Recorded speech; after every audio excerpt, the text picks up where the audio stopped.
National security correspondent for the New York Times, David Sanger, called the retaliatory measures the strongest American response yet to a state-sponsored cyber attack from Washington. David, thanks for being with us. I want to get to this response from President Putin because he has just announced he's deciding not to expel U.S. diplomats. And in fact, in the statement he released, he goes on to invite all American children of U.S. diplomats in Russia to New Year and Christmas tree celebrations in the Kremlin. What do you make of Putin's response to these U.S. actions?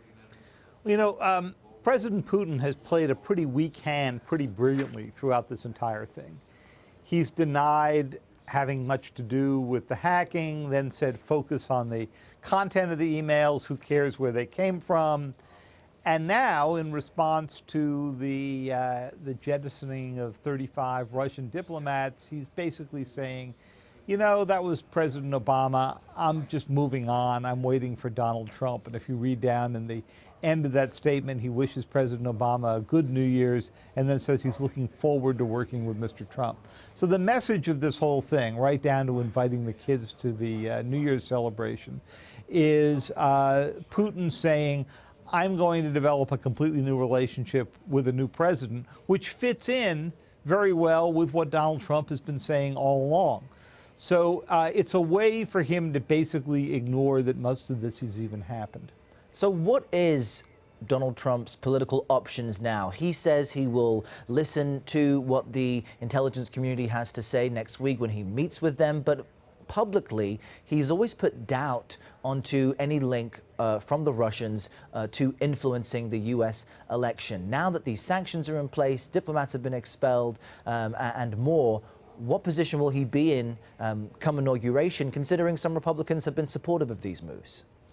Well, I read his statement last night as trying to sort of edge away bit by bit from his fairly dismissive attitude that this happened at all, or that it could have been done by a 400-pound hacker on their bed in New Jersey or something like that.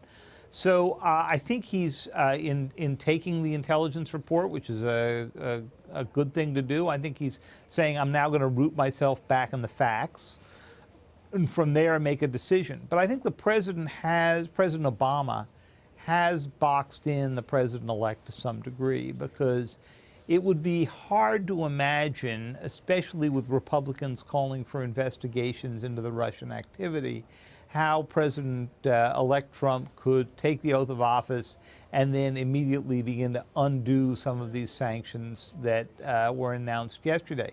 On the other hand, when my colleague Maggie Haberman and I interviewed Mr. Trump in July, just before his speech at the Republican National Convention, he talked at some length about how he was not persuaded by the sanctions imposed against Russia for Ukraine, for its annexation of Crimea.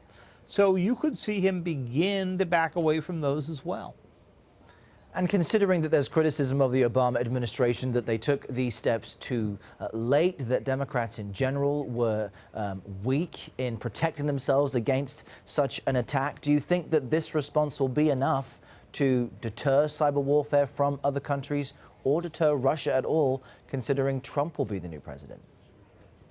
I doubt that they will prove to be effective deterrents, but they may incrementally move in that direction.